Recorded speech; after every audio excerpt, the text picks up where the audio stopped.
इस चुनाव के अगले 5 दौर में असल मुद्दों का दबदबा कम होता जा रहा है। क्या विकास, महंगाई, बेरोजगारी, इस तरीके के जो मुद्दे हैं वो पीछे छूटते जा रहे हैं? हम ऐसा इसलिए कह रहे हैं क्योंकि इन चुनावी प्रचारों में शहजादा, शहंशाह, पीरजादा, शाही परिवार, तानाशाह, औरंगजेब जैसे शब्दों का बोलबाला है। इन्हीं की चर्चा है, इन्हीं पर वार पलटवार है और इन्हीं विश्लेषणों का हो हल्ला है।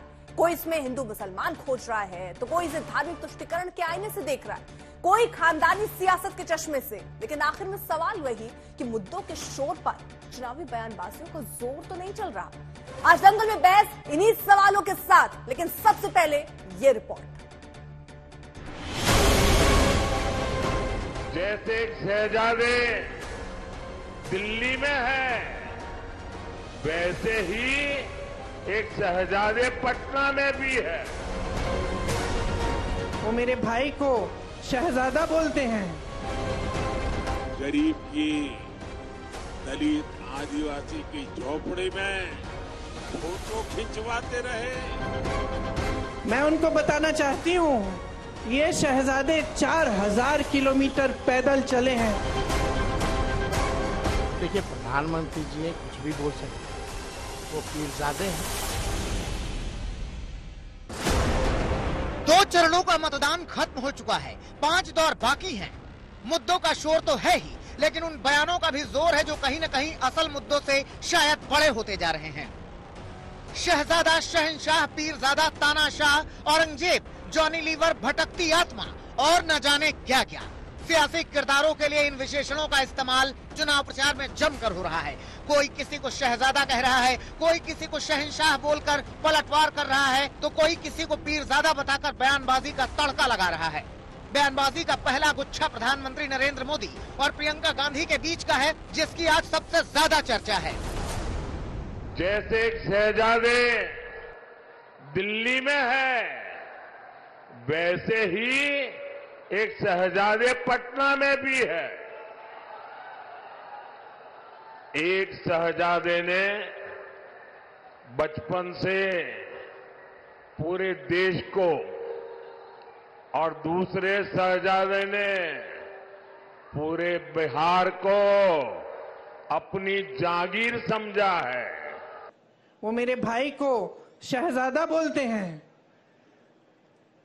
मैं उनको बताना चाहती हूँ, ये शहजादे 4000 किलोमीटर पैदल चले हैं और एक तरफ आपके शहंशाह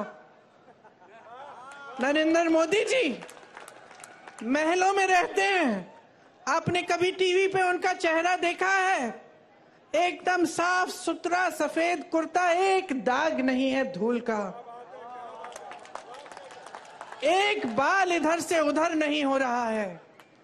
वो कैसे समझ पाएंगे आपकी मजदूरी, आपकी खेती, कैसे समझ पाएंगे? बात शहजादा और शहंशाह से आगे बढ़ते हुए पीरजादा तक आ पहुंची है। इस बार बयान बहादुर बने हैं बिहार में आरजेडी का परचम थामे तेजस्वी यादव। तो हम तो कहेंगे वो पीरजादे हैं। पीरजादे मतलब बुजुर्ग होते हैं, तो कुछ भी कहें, बड़े हैं, बुजुर्ग हैं, कुछ भी कहने का अधिकार है उनको। लेकिन दरभंगा आए तो जरा जा करके एम्स देख लेना चाहिए था जो बनवाए थे। वो तो गए नहीं वहाँ एम्स, जाना चाहिए था या इसके बारे में जिक्र करनी चाहिए थी। सवाल है कि क्या शहजादा, शहंशाह और पीरजादा जैसे शब्दों के सामने चुनाव के असल मुद्दे कहीं पीछे तो नहीं छूटते जा रहे हैं? क्या ऐसे चुनावी विशेषणों का इस्तेमाल लोगों का ध्यान भटकाने के लिए तो नहीं किया जा रहा है? क्या बाकी के 5 दौर का मतदान इन्हीं विशेषणों के इर्द गिर्द होगा? हालांकि चुनाव आयोग शिकायत मिलने के बाद यह स्वतः संज्ञान लेते हुए एक्शन भी लेता है, लेकिन इसका किस पर कितना असर होता है, ये सच्चाई भी हर किसी को पता है। आज तक ब्यूरो। तो खास मेहमान हमारे साथ चर्चा में जुड़ चुके सिद्धार्थ यादव, प्रवक्ता बीजेपी के इस वक्त हमारे साथ हैं। सुरेंद्र राजपूत, प्रवक्ता कांग्रेस पार्टी के। मलुक नागर, नेता आरजेडी के इस वक्त आरएलडी के हमारे साथ हैं। और आशुतोष वर्मा, प्रवक्ता समाजवादी पार्टी के इस वक्त हमारे साथ हैं। सबसे पहले मैं जरा सिद्धार्थ जी आपके साथ शुरुआत करना चाहूंगी और यही समझना चाहूंगी शहजादे शब्द पर इतना जोर क्यों दे रही है बीजेपी?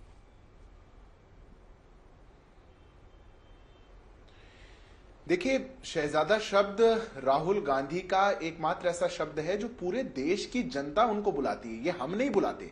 और क्यों ना बुलाएं? अगर कोई आज ऐसा प्रोडक्ट है अपराजिता जी जो नहीं देश में लॉन्च हो पा रहा, मतलब आज तो वो दौर चल रहा है जब चंद्रयान 3 भी साउथ पोल पे पहुंच गया। जो भारत करना चाह रहा है उसको काबिल तारीफ है, वो उसको हम हासिल कर पा रहे हैं, हर चीज हम कर पाते हैं। पर एकमात्र ऐसा एक यान जो लॉन्च नहीं हो पा रहा, जिसके पीछे देश की सबसे पुरानी पार्टी पड़ी हुई है, कोशिशों में लगी हुई है, जो पार्ट टाइम का पॉलिटिशियन है, जो ना अपने क्षेत्र में जाता, ना संसद में जाता, ना पार्टी के बीच में रहता, जिसको इटली से लेकर के बैंकॉक से लेकर के लंदन तक रहने की बहुत ज्यादा आदत हो, उसको शहजादा नहीं बुलाएंगे तो क्या बुलाएंगे? उस व्यक्ति को क्या बुलाएंगे जो भारत के बाहर चला जाता है, लंदन में बैठ के भारत के बारे में कुछ कहता है, यूएस में बैठ के भारत के बारे में कुछ कहता है, कैम्ब्रिज में बैठ के भारत के बारे में कुछ कहता है, कभी कहता है लोकतंत्र खतरे में आ गया है, कभी कहता है भारत तो राष्ट्र ही नहीं है, कभी वो कहते हैं असहिष्णुता बढ़ चुकी है, इंटॉलरेंस बढ़ चुकी है। जो व्यक्ति ऐसी बातें करे, जो उस घमंड में चकनाचूर हो कि मैं भारत के बारे में कुछ भी बोल दूं, मैं अपनी पार्टी के बारे में कुछ भी बोल दूं, मैं किसी के बारे में भी कुछ भी बोल सकता हूं और कोई मुझ पर सवाल नहीं उठाएगा, उसको शहजादा नहीं कहा जाएगा तो क्या कहा जाएगा? उस व्यक्ति को क्या कहा जाएगा अर्पिता जी, जो अपनी पार्टी के पहले तो बीजेपी मानती थी कि कांग्रेस तो है ही नहीं सामने, कांग्रेस में वो दम ही नहीं है, यानी शहजादा जिसको आप लोग राहुल गांधी के तौर पर संबोधित कर रहे हैं उनमें वो दम देख रहे हैं क्या? क्योंकि अब इन शब्दों का इस्तेमाल हर चुनावी रैली में हो रहा है। 3 मई को देख लीजिए, पश्चिम बंगाल में कहा जा रहा है शहजादे इस बार वायनाड से चुनाव हारने वाले हैं, दरभंगा बिहार में आप कह रहे हैं कि जैसे एक शहजादा दिल्ली में है वैसे पटना में भी एक शहजादा है, आनंद में कह रहे हैं शहजादे को प्रधानमंत्री बनाने के लिए पाकिस्तान उतावला, यानी चुनाव में देखिए पाकिस्तान भी ले आए आप। फिर आप 2 मई आनंद की गुजरात में जो रैली होती है उसमें कहते हैं शहजादे हिम्मत है तो आ जाओ, संविधान के लिए जीना वरना सीखना है तो मोदी के पास आ जाओ। क्या ये मुद्दा अब शिफ्ट कर रहे हैं आप? जो तमाम मुद्दे हैं उनसे अब सर केंद्र में शहजादा मुद्दा नजर आ रहा है? देखिए अर्पिता जी, इस बात से कोई मतलब हमें कोई डिनायल नहीं है और कांग्रेस पार्टी को होगा तो कांग्रेस पार्टी बता सकती है। हम चुनाव में लड़ रहे हैं, कांग्रेस पार्टी एक विपक्षी पार्टी है, कांग्रेस पार्टी के शीर्ष नेता जिसके पीछे सारे लोग लगे हुए हैं, उन पर भी अगर वार पलटवार नहीं होगा तो किसको होगा? फिर किसको जाकर बोलेंगे? या तो कांग्रेस पार्टी कह दे कि हम राहुल गांधी को अपना नेता नहीं मानते, पर कैसे कह देंगे? लास्ट के 6 घंटे में भी रायबरेली अमेठी में से लल्ला हमारे कहां जाकर के लड़ेंगे, ये ऑप्शन भी उन्हीं को दिया जाता है। 2 सीट से जाकर के लड़ेंगे, पहले वायनाड को परिवार बता रहे थे, अब रायबरेली को बता रहे हैं, तो उनके खिलाफ तो कहा जाएगा। और खिलाफ किस लिए कहा जा रहा है? जो व्यक्ति अर्पिता जी अपनी इस प्रिविलेज को मानते हुए देश को बरगलाने का काम करे, हर भाषण में झूठ बोलने का काम करे और सोच ले कि मैं झूठ बोल करके यहां से निकल जाऊंगा, उसको देश की जनता का सामना करना पड़ेगा। भले कांग्रेस पार्टी ये कर रही हो ना कर रही हो, सीधे राहुल गांधी को फ्रंट पे ना रख रही हो, इंडिया गठबंधन है उनका, लेकिन बीजेपी इसको सीधे तौर पर मोदी वर्सेस राहुल रख रही है। मैं तो अर्पिता जी पूछता हूं कि कांग्रेस पार्टी के जो प्रवक्ता हैं आप उनसे पूछ लीजिएगा, वो राहुल जी को नेता मानते हैं कि नहीं मानते? अरे हम तो कह रहे हैं ये शाही परिवार, अरे नहीं आप मानते हैं कि नहीं? कैसे ना आप अपनी टक्कर किससे मानते हैं? जी, बीजेपी टक्कर किससे मानती है सर? देखिए अर्पिता जी, सच आपको बोला जाए तो इस देश की जितना अपार समर्थन भारतीय जनता पार्टी को दे रही है और जो बदलाव का दौर उन्होंने देखा है और जैसा दौर वो देश के लिए आगे चाहती है, जो 2047 पे पूरा देश नजर गड़ाए रखा है, टक्कर तो नहीं है।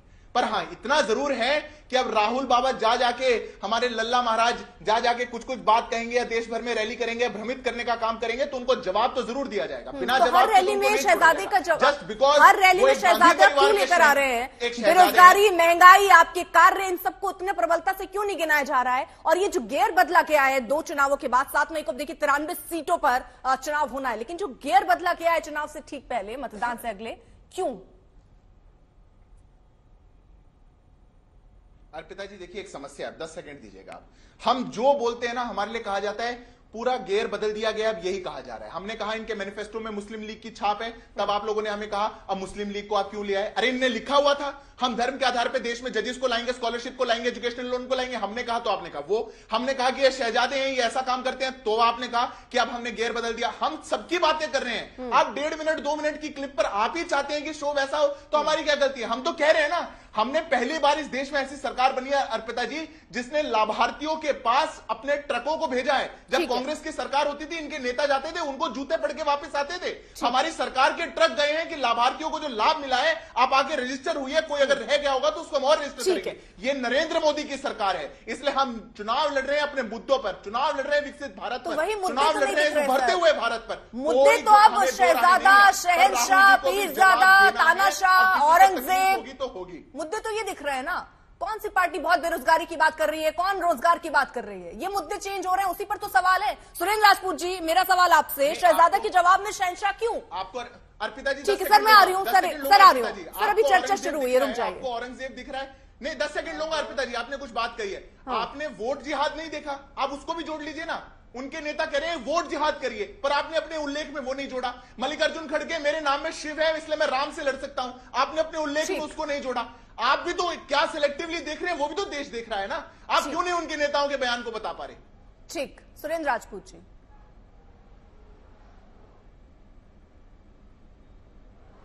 दो तीन चीजें हैं अर्पिता जी। पहले तो आपको और आपके दर्शकों को प्रणाम है, बहुत दिनों बाद आप मिली हैं। दो तीन चीजें हैं। हम तो कभी किसी को हमने शहनशाह तभी कहा जब हमें शहजादा कहा गया, और हम सिद्धार्थ भाई के जरिए नरेंद्र मोदी जी के पास एक संदेश पहुंचाना चाहते हैं कि हाँ, हमारे शहजादे हैं। हमारे माँ बाप ने हमारे बच्चों को बहुत ऐसे पाला है जैसे शहजादों को पाला जाता है। चाहे वो राहुल गांधी जी हो, वो अपने माँ बाप के शहजादे हैं, तेजस्वी जी हो, वो अपने माँ बाप के शहजादे हैं, अखिलेश यादव जी हो, वो भी अपने माँ बाप के शहजादे हैं।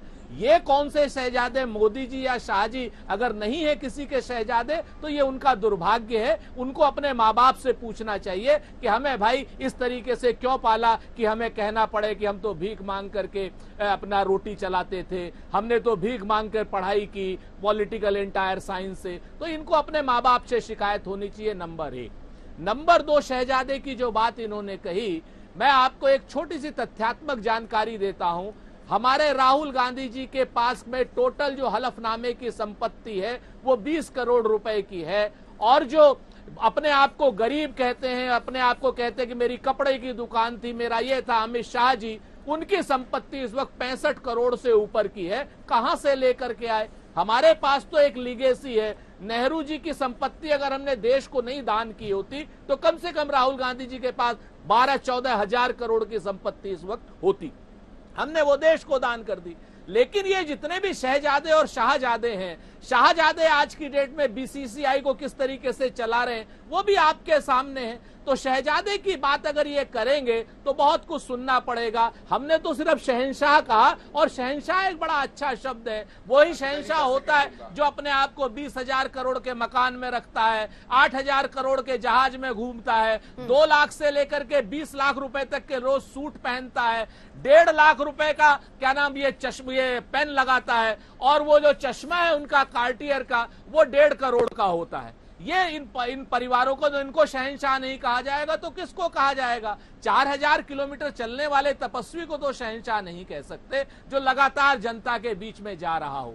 एक बात। दूसरी बात, आज की डेट में हमने ये चर्चा शुरू नहीं की। हमने तो बेरोजगारी पर चुनाव रखा, हमने चुनाव रखा महंगाई पर, हमने चुनाव रखा चीन के अतिक्रमण पर। हम तो इनसे यही प्रश्न पूछ रहे हैं, और हमने तो आज दरभंगा पर भी चुनाव रखा कि मैं नरेंद्र मोदी जी से हाथ जोड़ करके अपील करता हूं कि एक पर्ची, 1 रुपए की या 50 रुपए की जो भी एक क्या नाम पर्ची होती हो, जिसको प्रिस्क्रिप्शन कहते हैं, दरभंगा के एम्स से जाकर के निकालना है। क्योंकि नरेंद्र मोदी जी स्वयं कह रहे थे कि दरभंगा का एम्स चल गया है। आज दरभंगा में है तो कम से कम एम्स में जाकर के विजिट कराएं, तो जो हम अपना जो कहेंगे वो मान लेंगे इनकी बात। ठीक है, रोक रही हूँ। इस वक्त बड़ी खबर आ रही है, प्रधानमंत्री नरेंद्र मोदी तरफ सीधे तौर पर।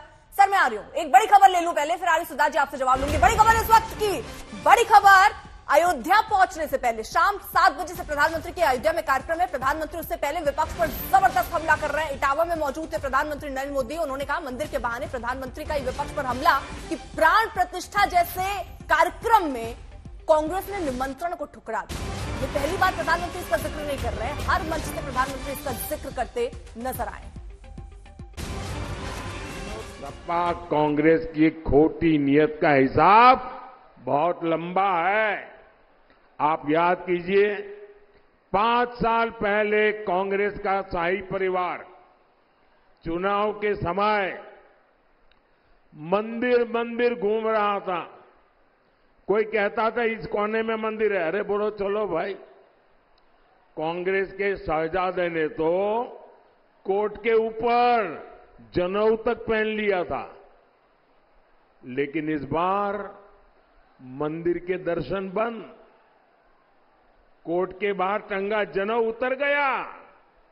इतना ही नहीं, 500 साल बाद एक ऐतिहासिक पल आया। पूरा देश भव्य राम मंदिर बनने से खुश हुआ, लेकिन इन्होंने प्राण प्रतिष्ठा का निमंत्रण भी ठुकरा दिया। साथियों, तो प्राण प्रतिष्ठा में कांग्रेस के ना जाने पर लगातार प्रधानमंत्री घेर रहे हैं। सुरेंद्र राजपूत जी, आपको लगता है इससे कांग्रेस पार्टी को कोई नुकसान होगा चुनावों में? क्योंकि बार बार इसे बड़ा मुद्दा बनाया जा रहा है, प्रधानमंत्री की तरफ से हर रैली में ये बात कही जा रही है।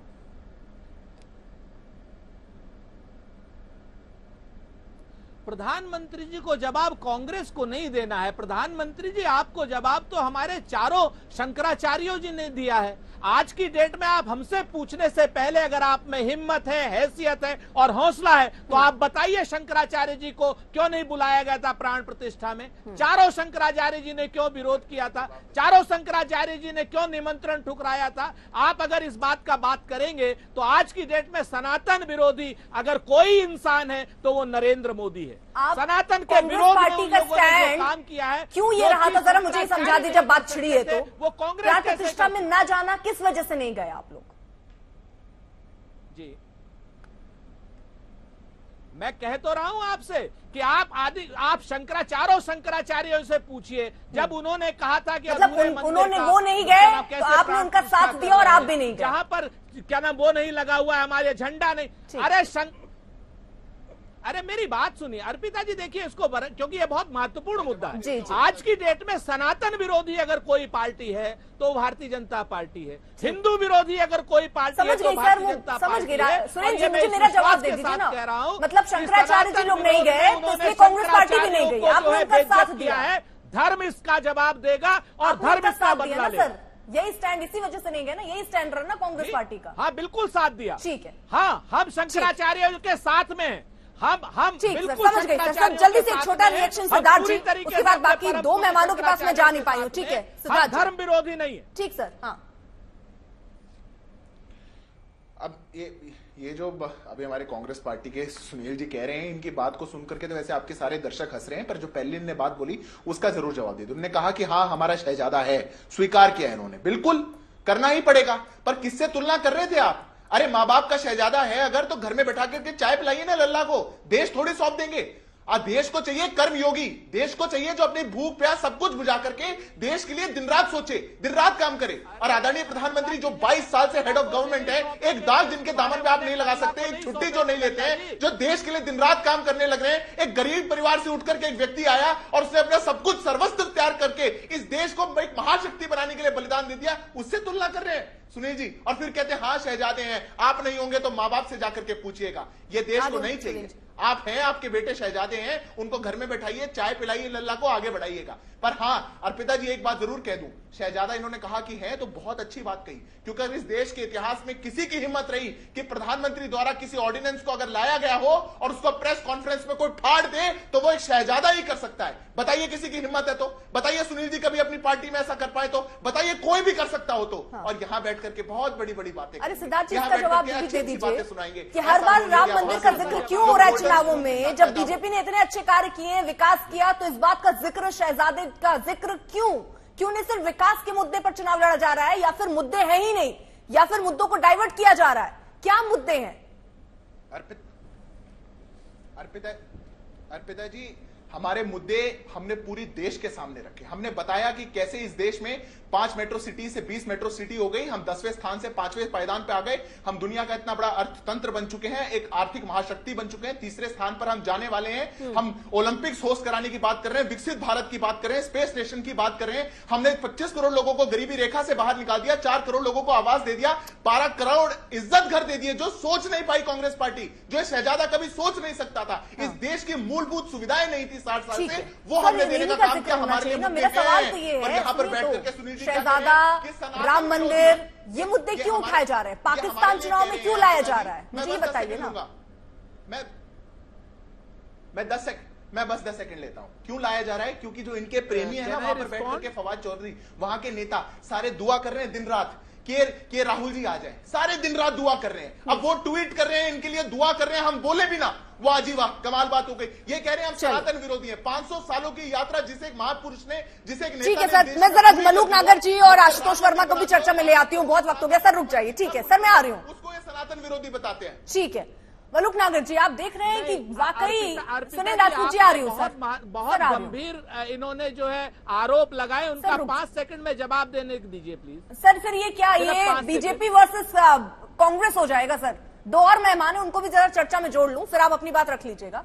नहीं, देखिए, आप अगर 2 या 3 बार अगर सिद्धार्थ से आरोप लगवाएंगी तो जवाब मुझे देना पड़ेगा। आपने 3 बार सर, अब ये आप जो पेपर और पेन लाके जो टाइमिंग नोट करते हैं ना, इसी में दिक्कत है। चलिए खैर, मुझे नहीं लगता इसमें मलूक नागर जी को और आशुतोष जी को दिक्कत होगी। दे लीजिए सर, जवाब दे लीजिए।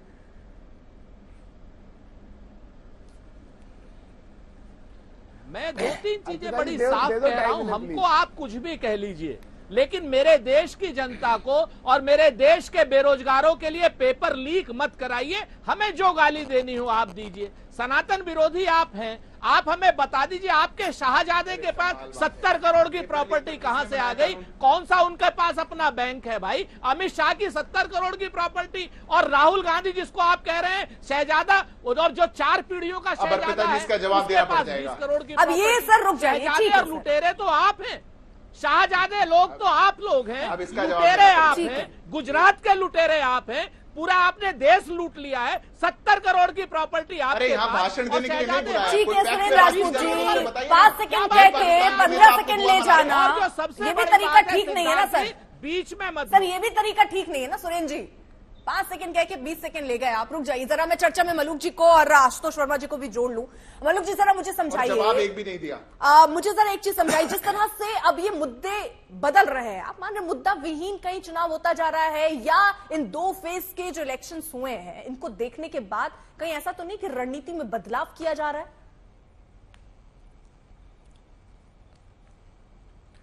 देखिए अर्पिता जी, पूरे वर्ल्ड में जितना देश तरक्की कर रहा है, हमारे देश के टेलीविजन भी उतने ही तरक्की कर रहे हैं। पूरे वर्ल्ड में हमारे देश के जो नेशनल टेलीविजन है, इनको भी लोग देख रहे हैं। तो हमारा स्तर बहस का इतना नहीं गिरना चाहिए कि हमारे देश के बारे में एक ख्याल गलत बने बाहर विदेश में बैठे हुए लोगों का। जहां तक बात है मंदिर के मुद्दे को लाने की, या जहां तक बात है शहजादे या पीरजादे या शहंशाह, जहां तक बात है मंदिर के मुद्दे को, कांग्रेस के अध्यक्ष जिस दिन बने खड़गे साहब, उस दिन ही उनका बयान आया कि पूरा देश सनातनी हो जाएगा अगर बीजेपी की सरकार आ जाएगी। तो पहले दिन ही अध्यक्ष बनते ही सनातन के खिलाफ बोले। और हमारे भाई जो साथी राजपूत जी जो गुस्से में सीमाएं पार कर देते हैं, उनको आज वो अपने आप को सनातनी कह रहे हैं, तो ये उनकी अच्छी बात है। लेकिन अध्यक्ष राष्ट्रीय कांग्रेस के जो पहले दिन ही खिलाफ बोले, तो क्यों बोले? और जो सो कॉल्ड इंडिया गठबंधन इनका है, उसमें साउथ से रोज सनातन के या मंदिर से संबंधित, सनातन का डायरेक्ट मंदिर से संबंध है, तो वो जो खिलाफ बोल रहे हैं वो इनके अभी भी एलाइज में हैं, इनके गठबंधन में हैं। तो वो क्यों हैं? और जो आज माननीय देश के प्रधानमंत्री जी ने बोला अभी एटा से, कि जो चुनाव के समय में मंदिरों में जाते हैं, ये जो पवित्र जनेऊ कहते हैं, वो कपड़ों के बाहर ही पहन लेते हैं। और उस दिन जब देश में जो सबसे 500 साल के बाद एक ऐतिहासिक जगह थी, वहां की बात आती है तो फिर इधर की और उधर की बात करते हैं और कोशिश करते हैं गुमराह करके कुछ भी झूठ बोलो सच बोलो और उस मुद्दे को वहां से भटकाओ। जहां तक बात है देश में हमारे सनातन और जो हमारी आस्था है, जो जो लोग जिस जिस धर्म के हैं, जिस जिस की आस्था है, कोई भी शब्द किसी को ऐसा नहीं कहना चाहिए जो किसी की आस्था को चोट लगे। और बाकी सब मुद्दों पे बात हो। मैं कहना चाहता हूं जो हमारे साथी राजपूत जी हैं, जब संसद में बहस होती है, जब किसानों के मुद्दे चल रहे होते हैं, मेरे 17वीं लोकसभा में सबसे ज्यादा इशू रोज करें 864 में, वहां बेंचें इनकी खाली पड़ी रहती हैं। अब टेलीविजन पे आके चुनाव के टाइम पे आके उन मुद्दों को, अरे संसद किस लिए बनी है, किस लिए एमपी बने हो, किस लिए संसद में जा रहे हो, वहां पे जब चर्चा होती है तो वहां साफ दिखते हैं, नदारत दिखते हैं, वहां कोई होता नहीं है बात करने वाला। तो देश के हालातों पर सभी बारे में चर्चा तो होनी चाहिए, मुद्दों पर भी बात होनी चाहिए, पर संसद जब चले संसद में भी बात होनी चाहिए। देश के लिए, विकास के लिए, रोजगार के लिए, देश की तरक्की के लिए तमाम मुद्दों में वहाँ चर्चा होनी चाहिए। जी वहाँ खाली पड़े रहते हैं। ठीक है आशुतोष वर्मा जी, क्या आपको लगता है कि ये मुद्दे अब भटकते हुए नजर आ रहे हैं?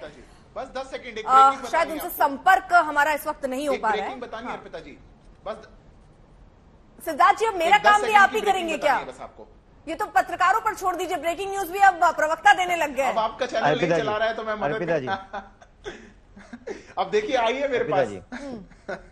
आ रही हूँ सुरेंद्र जी, आ रही हूँ। हाँ एक सेकंड, जरा आशुतोष जी जुड़ गए, मैं उनसे एक रिएक्शन ले लूं। सर उनसे ले नहीं पाई अभी तक चर्चा में। हाँ आशुतोष जी, एक छोटा सा रिएक्शन जरा बताइए, क्या मुद्दे यहाँ पर बदलते हुए नजर आ रहे हैं? क्योंकि देखिए एक बहुत दिलचस्प चीज है जो मैं आपसे यहाँ समझना चाह रही हूँ। 543 सीटों में 200 सीटें देखिए ऐसी हैं जहां सीधी लड़ाई जो है वो कांग्रेस और बीजेपी की है। 100 सीटें जहां पर कहते हैं बीजेपी उतनी काबिल नहीं दिख रही है, और बची आपकी 243 सीटें। अब बीजेपी की लड़ाई हो जाती है क्षेत्रीय दलों की पार्टियों के साथ। 2014 और 2019 में हमने कई ये चीजें देखी भी हैं। अब शहजादा शिफ्ट होकर इसीलिए तेजस्वी यादव पर भी पहुंच जाता है। हो सकता है कि आने वाले दिनों में ऐसा हो कि अखिलेश यादव को भी शहजादे की श्रेणी में जोड़ दिया जाए। नहीं देखिए अर्पिता जी, देखिए आप ये देख रही हैं कि 2024 का जो इलेक्शन है, इस इलेक्शन में जो वाकई बदलाव आया है पिछले एक महीने में, मानता हूं कि जनवरी फरवरी में जो स्थिति थी, आज मार्च अप्रैल और मई में वो स्थिति नहीं है इस देश में। और इस जिस प्रकार से पहले 2 चरण हुए हैं, उससे भारतीय जनता पार्टी और उनके अलायंस के अंदर जो खलबली मची हुई है, ये सारी वजह है कि चुनाव को मुद्दों से दूर किया जाए। किस प्रकार से माननीय प्रधानमंत्री अपनी भाषाओं को बदलते हैं, ये किसी से छुपा नहीं है। कैसे मंगलसूत्र की बात लेके आते हैं, किस प्रकार से पाकिस्तान को लेके आते हैं, अब शहजादा और पता नहीं क्या तमाम चीजें होते हैं। और मुझे लगता है कि ये भारतीय जनता पार्टी के अंदर जो भी हड़बड़ाहट है, उसका संकेत उनके मुखिया खुद ही भाषणों में दे रहे हैं। अब जनता से वो कनेक्ट नहीं हो रही है। लेकिन यहाँ बैठे हुए वरिष्ठ सांसद बैठे हुए हैं, मलूक नागर जी और भारतीय जनता पार्टी के प्रवक्ता बैठे हुए हैं। मैं सिर्फ एक सवाल आपके माध्यम से पूछना चाहता हूँ। आप लोग बड़े लोग हैं, आप लोग पिछले 10 साल से सरकार में हैं। एक बात समझ में नहीं पा रहा हूँ कि पिछली सरकारों में 1965 का भी युद्ध हुआ, 1962 का युद्ध हुआ, 71 का हुआ, भीषण लड़ाइयां हुई, पोलियो आया, प्लेग आया, हैजा आया, टीबी जैसी महामारियां आई, लेकिन सबके मुफ्त इलाज हुए, पूरे मुफ्त टीकाकरण हुए, काला धन विदेशों में भेजा गया, खूब भ्रष्टाचार व्याप्त रहा, फिर भी सरकारी कारखाने और कंपनियां स्थापित रही, सरकारी अस्पताल, सरकारी स्कूल, सरकारी कॉलेजेस बनते रहे, नौकरियां चलती रही, भत्ता हमेशा 131% तक महंगाई भत्ता तक दिया गया, सबसे अधिक छठे वेतनमान में हमारा वेतन भी बढ़ाया गया, सरकारी कर्मचारियों को पेंशन भी दी जाती थी, देश की जीडीपी 8% से ऊपर भी गई। आखिर ये सब जो चोरों की सरकार थी कैसे कर लेती थी, ये बात समझ में नहीं आ रही। और जब से ये दिव्य महापुरुष आए हैं, विदेशों से काला धन वापस आ गया है, नोटबंदी से काला धन वापस आ गया है, चोरों की सरकारी संपत्तियां सारी जो है बेची जा रही हैं, तब से सरकारी नौकरी आ ही नहीं रही है। आम नागरिक समझ ही नहीं पा रहा है कहां पर पैसा बचाया जाए, सारी नौकरियां चली गई, एनजीओ के पास से सारा फंड जो है वो प्रधानमंत्री फंड में डाल दिया गया, कोई युद्ध भी नहीं हुआ, डीजल पेट्रोल 100 के ऊपर चला गया। और एक देखिए नहीं, एक मिनट, इंश्योरेंस और म्यूचुअल फंड के 18% टैक्स तक पहुंच गया। लेकिन आज भी आप ये नहीं बता पा रहे हैं कि स्थिति कहाँ है। कम से कम इस देश में मुद्दे यही हैं।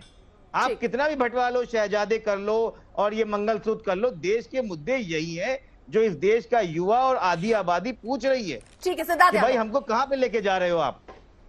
अब सुनिए, जवाब भी सुनिए ना। अब जवाब भी सुनिए। अब अर्पिता जी, एक पहले तो मैं जवाब दे दूं, जो सुरेंद्र जी बात कर रहे थे ना, अभी उसमें एक ब्रेकिंग आई, इसलिए मैं बीच में बोलना चाह रहा था। ये जो डेंगू मलेरिया बताने वाली सनातन को जो इंडिया अलायंस है, इनकी कांग्रेस पार्टी की सच्चाई अभी एक्सपोज हो गई। अभी अभी 5 मिनट पहले कांग्रेस पार्टी की नेता राधिका खेड़ा ने रिजाइन किया है और उन्होंने बोला है चूंकि वो राम मंदिर गई थी इसलिए उनको पार्टी में टारगेट किया जा रहा था, इस वजह से उनको इस्तीफा देना पड़ रहा है। अभी आपका चैनल भी इस ब्रेकिंग को चलाएगा थोड़ी देर में।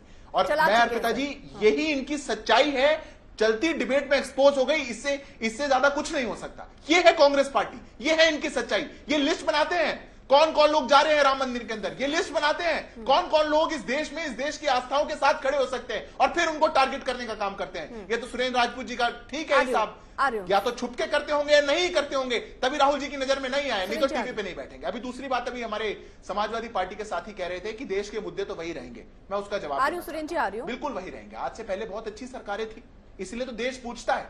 60 साल के अंदर, अर्पिता जी 60 साल के अंदर हमारी देश की बहुत अच्छी सरकारों ने एक एम्स बनवाया, उसके बाद 6 एम्स अटल जी की सरकार ने बनवाए, 10 साल के अंदर हमने 15 एम्स बनवाए।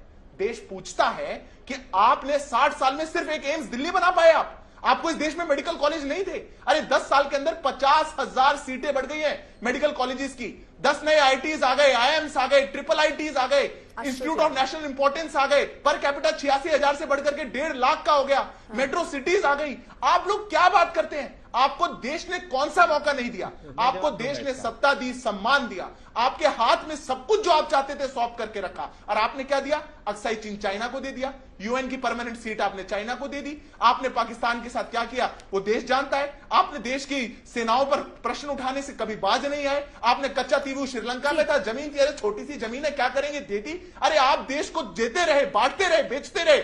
आज कोई एक ऐसा नेता आया है जो कह रहा है कि देश का कण कण, शरीर का मेरा पल पल, मैं इस देश को आगे बढ़ाने में लगाऊंगा, कोई नहीं पीछे रोक सकता। तब आपको समस्या होती है। ठीक है, सुरेंद्र राजपूत जी।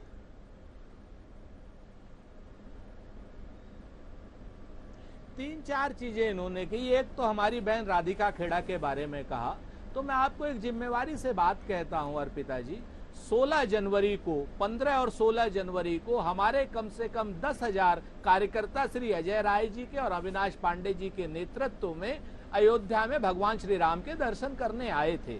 आपके सामने ये सब देखिए, फिजूल की बातें करने से कोई लाभ नहीं है, चूंकि आप मुख्य मुद्दों से भटकाना चाहते हैं। दूसरी बात, इन्होंने एम्स की बात करी, तो आज दरभंगा का एम्स इन्होंने ऑफिशियली कहा था, दरभंगा में, हिमाचल में और इन्होंने चेन्नई में। अब 2 मिनट सिद्धार्थ भाई बीच में मत बोलिए प्लीज, हम आपके बीच में नहीं बोले ना, काहे को मैं बहुत दूर बैठा हुआ हूँ बड़े भाई, बड़ी गर्मी में बैठा हूँ, ऐसा मत करो यार। आप लोग तो बुलिंग कर रहे हो। 2 मिनट आप रुक जाओ। मैं आप जो कह रहा हूं कि एम्स इन्होंने कैसे बनाया, एम्स इन्होंने हिमाचल में, चंबा में देने की बात करी, जमीन है वहां पर।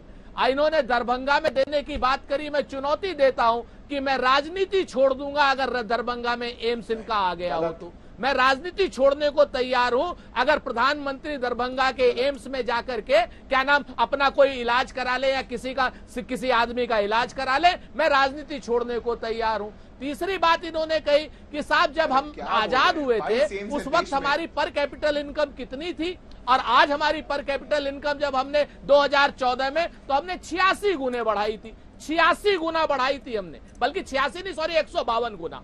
आप लोग क्या हुआ, 2014 से 2024 में मात्र 1.5 गुना बना करके अगर आप अपनी उसको पीठ को थपथपा रहे हो, तो ये आपके लिए अभिशाप है, देश के लिए अभिशाप हुए कि जो पर कैपिटल इनकम 10 गुनी बढ़नी चाहिए थी, वो पर कैपिटल इनकम आप सिर्फ 1.5 गुनी बढ़ा पाए। 2 गुना तो बैंक में ब्याज हो जाता है 10 साल में। आप सिद्धार्थ जी, आप जिस तरीके की भाषा का इस्तेमाल, रोजगार है नहीं, आज की डेट में रुपए का अवमूल्यन हो रहा है। आप पूरी पर कैपिटा इनकम जो है देश में पूरी दुनिया में 142वें नंबर की है आपकी, आप कहां सर बात करेंगे? और प्रधानमंत्री तो हार की हताशा में कहीं मानसिक संतुलन तो नहीं खो गए? जिस तरीके की वो भाषा का इस्तेमाल इटावा में कर रहे हैं, कभी पाकिस्तान के फवाद चौधरी को ले आते हैं। हमारा आरोप है कि प्रधानमंत्री के मित्र है फवाद चौधरी, उन्होंने कहा होगा कि राहुल गांधी की तारीफ करो। और कल की डेट में जब हाफिज सईद ने नरेंद्र मोदी की तारीफ की थी, तो उसका क्या था? दुनिया का सबसे बड़ा आतंकवादी वेद प्रताप वैदिक के साथ मिलकर के हाफिज सईद जो है नरेंद्र मोदी जी की बड़ाई कर रहा था। तो क्या हम ये मान लें कि नरेंद्र मोदी जी के संबंध आतंकवादियों से? अगर भारतीय जनता पार्टी का बयान देखा जाए तो कैसे भी तंत्रवाद की बात कर रहे हैं पाकिस्तान को लाने के लिए, क्योंकि उत्तर प्रदेश में देश में मुद्दे खत्म हो चुके हैं। इस तरीके की भाषा का इस्तेमाल कतई देश की राजनीति में उचित नहीं है। कल आतंकी हमला हुआ है कश्मीर में, एक हमारा सेना का जवान शहीद हुआ है। आपको मालूम है इन्होंने कहा था कि आतंकवाद खत्म हो गया। किन लोगों ने उसका नाम आतंक का हमला किया है, बताएंगे आप? आपको शर्म नहीं आती? जी गंभीर आरोप हमारे जवान शहीद हो रहे हैं और आप कह रहे हैं यहाँ पर कि पाकिस्तान का मंत्री, अफगानिस्तान का मंत्री। अरे ठीक है सुरेंद्र जी, 200 करोड़ रुपए देते हैं आप अफगानिस्तान के तालिबान को। 200 करोड़ रुपए क्या आपके नाना के घर से आए थे? 200 करोड़ रुपए। सुरेंद्र जी दूर बैठे हुए तो लगातार थोड़ी चलाएंगे। देखिए अब ये लास्ट में तो पक्का ही बदतमीजी पे उतरेंगे, मैं तो ऐसा नहीं बोल पाऊंगा। अर्पिता जी कश्मीर की बात कर रहे हैं, ये जहां पर तिरंगा जराया जाता था जिस लाल चौक पे, आज वहां शान से फहर रहा है। जहां पे कहा जाता था कि अगर 370 हट गई तो खून की नदियां बह जाएंगी, जहां पर 85% पे सिविलियन कैजुअलिटी कम हो गई और 95% पे आर्म्ड कैजुअलिटी कम हो गई हो, वहां के बारे में बात कर रहे हैं। अब सुरेंद्र जी ये थोड़ा सा जो औरों के लिए कहते हैं उस पर खुद पे अप्लाई किया करिए। जिस कश्मीर में रोज पत्थरबाजी हुआ करती थी, हमारी आर्म्ड फोर्सेस ने कितनी शहादत वहां पे दी, आज वहां पर अमन चैन शांति आ गया। G20 के डेलीगेट्स वहां पर जा रहे हैं, पूरा विश्व उसको देख रहा है। उसके बारे में सुरेंद्र राजपूत जी बैठ के बात करेंगे, पर क्यों नहीं करेंगे?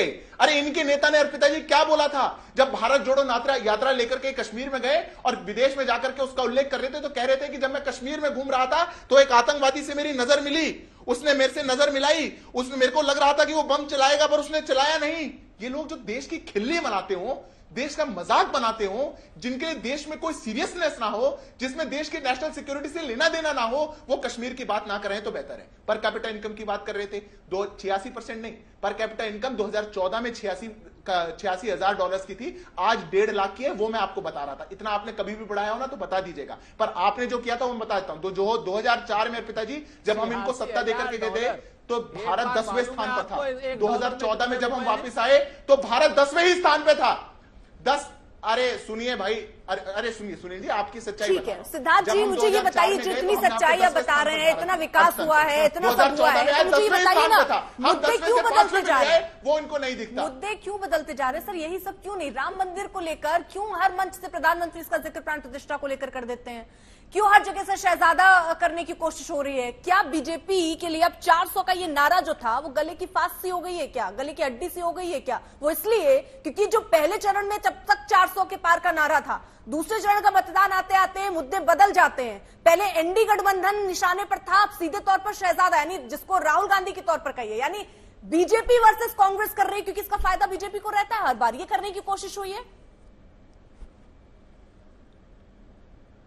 देखिए अर्पिता जी, मैं बड़े सम्मान से एक बात कहना चाहता हूं। 400 पार तो हमारे नेता रोज कह रहे हैं, परसों गृह मंत्री जी ने कहा है, प्रधानमंत्री जी रोज कह रहे हैं। मैं कह देता हूं भी आपके यहां 400 पार 4 जून को 1 बजे से पहले आप ही का चैनल दिखाएगा कि भारतीय जनता पार्टी को आ रहा है। कोई मुद्दा नहीं बदला। पर मैं तो ये पूछता हूं कि जब हम मन से बोलते हैं तब आपको बहुत आपको कई बार खराब लगता है, या कुछ लोगों को खराब लगता है, पर ये लोग जब डेंगू मलेरिया बताते हैं तब क्यों नहीं खराब लगता? जब ये लोग वोट जिहाद की बात करते हैं तो क्यों नहीं खराब लगता? जब ये देश में कह देते हैं कि मोदी तो जब चला जाएगा पहाड़ों के अंदर और योगी चला जाएगा मठ के अंदर तो तुमको कौन बचाएगा, ये रैलियों में भड़काने की बात करते हैं तो क्यों नहीं खराब लगता? ये मैनिफेस्टो में लिख देते हैं कि इस देश में धर्म के आधार पर जजेस को लाइए, धर्म के आधार पर स्कॉलरशिप्स को लाइए, देश को संविधान से नहीं शरिया से चलाइए, तब क्यों नहीं लगता? हम तो मुद्दों पे लड़ना चाह रहे हैं। ये मैनिफेस्टो में लिख दें, ये देश को बांटने की बात करें, तुष्टीकरण की राजनीति करें, वोट बैंक के लिए इशारे दें, उसको अगर हमने मन से कॉल आउट कर दिया पिताजी, ये हमारी नैतिक जिम्मेदारी है, हमारी नैतिक जिम्मेदारी है। देश की जनता ने हमारा 10 साल का काम देखा है, वो उनकी जहन में है, इसलिए वो हमको वोट दे रहे हैं। वो देश में एक नया वर्ग निकल के आया है जो लाभार्थियों का है, जिनको केंद्र सरकार का लाभ मिला है, वो इसलिए हमको वोट दे रहे हैं। हमारा कॉन्फिडेंस 400 पार का तो इसीलिए है। पर अगर ये लोग तुष्टीकरण करेंगे, देश को बांटने की बात करेंगे, देश के पिछड़ों का हक छीनने की बात करेंगे और एक वोट बैंक को खुश करने का बात करेंगे, जो बीजेपी तैयार कर रही है उसमें आकर क्या कांग्रेस पार्टी भी फंस जा रही है, खेलने लग जा रही है? वो शहजादा बोल रहे तो आप शाहजहां बोल रहे हैं। इसके अलावा एक बड़ी दिलचस्प चीज, वोट जिहाद की भी बात, ये किसने छेड़ी सर, और क्यों छेड़ी? जब आपके पास इतने मुद्दे थे, आप बेरोजगारी पर सरकार को घेर सकते थे, महंगाई पर घेर रहे हैं, तो ये इन चीजों का जिक्र करने की क्या जरूरत थी? आ रही हूं मलूक जी, आ रही हूं। मैं 3 बातें बहुत पॉइंटेड जी मैं तीनों बातें बहुत पॉइंटेड बताता हूं। अर्पिता, पहले तो मैं आपको बधाई देता हूं, आप बहुत बेहतरीन डिबेट को कंडक्ट कर रही हैं। मैं आपको एक पहली चीज बता दूं कि ये जो जितनी भी सारी आजकल इसी के हिसाब से बेहतरीन प्रधानमंत्री और कम बेहतरीन आका जाता है। जी नहीं जी सुरेंद्र जी, थोड़ा सा मुझे जवाब दे लेने दीजिए। आपने 3 बातें कही कि मुद्दों की बात, हम तो हमेशा मुद्दों पर रहे। प्रधानमंत्री जी ने मुद्दे चेंज किए। प्रधानमंत्री जी मंगल सूत्र छीनने की बात करी, प्रधानमंत्री जी ने। प्रधानमंत्री जी पाकिस्तान को लेकर के आए, प्रधानमंत्री जी शहजादे को लेकर के आए, प्रधानमंत्री जी मुसलमान, यानी जो क्या नाम, मैं सुन तो लीजिए, मैं जवाब देता हूँ, मैं जवाब देता हूँ ना, मैं जिहाद पे भी जवाब दे रहा हूँ। आप रुक जाइए सिद्धार्थ भाई, आप सभ्य प्रवक्ता है। मैं आपको एक तरफ तो प्रधानमंत्री जी हिंदू मुसलमान की बात कर रहे हैं, उनके ऊपर चुनाव आयोग कुछ नहीं कर रहा। दूसरी तरफ हमारे यहाँ का एक गली का वर्कर फर्रुखाबाद में ऐसी कोई आप क्या नाम आवाज उठाता है तो उसके खिलाफ पुलिस में मुकदमा। कुल मिला के ये है कि आप करेंगे तो हम भी करेंगे। लेकिन इसके साथ साथ प्रधानमंत्री को भी वही सजा मिलनी चाहिए। समझ गई मैं, वो करेंगे तो आप भी करेंगे। कोई क्यों पीछे रहेगा? राजनीति में कहाँ कोई नेता पीछे रहना चाहता है? वर्कर को हमारे हर स्तर पर जाएगा। प्रधानमंत्री जी को भी मिले। ठीक सर जी। देखिए अर्पिता जी, मुझे एक सीधी सी बात कहनी है, सारे मुद्दों को छोड़ दो, शहंशाह, शाहजादा, पीरजादा, पाकिस्तान, हिंदुस्तान, मुसलमान, हिंदू, सबको छोड़ दें। अगर एक सीधी सी बात करें, क्या कांग्रेस किसानों की बात जब संसद में हो रही है तो इनकी बेंचें खाली पड़ी रहती हैं? तो क्या सुरेंद्र राजपूत जी बताएंगे ये क्या कभी कुछ करते हैं? नंबर 1। नंबर 2, चौधरी चरण सिंह किसानों के देवता, किसानों के मसीहा, किसानों की बात उठाते थे या नहीं उठाते थे? नंबर तीन, अगर वो उठाते थे तो 40 दिन के बाद चौधरी चरण सिंह जी जो किसानों के देवता, उनको प्रधानमंत्री से क्यों हटा दिया? नंबर 4, उनको लगातार हम लोग संसद में, मैंने 3 बार मांग करी है, उनके भारत रत्न की मांग करी तो इन्होंने कभी भी उनको भारत रत्न जिंदे जी रहते हुए, उनके बेटे चौधरी अजीत सिंह जी के जिंदे रहते हुए भारत रत्न क्यों नहीं दिया? आज उन्हें इजाजत देता, आप सभी को रोकना होगा। लेकिन वही बात है कि आखिरकार कौन से बुनियादी मुद्दे हैं, और जो बुनियादी मुद्दे हैं उन मुद्दों पर राजनीतिक दल क्यों नहीं टिके रहते? वक्त और अपने हिसाब से मुद्दे बदलते क्यों जाते हैं? क्यों इसमें ध्रुवीकरण, क्यों इसमें हिंदू मुसलमान, क्यों इनमें और चीजों को जोड़ा जाता है? क्यों नहीं बेरोजगारी, महंगाई का मुद्दा हर राजनीतिक दल आगे रखता है?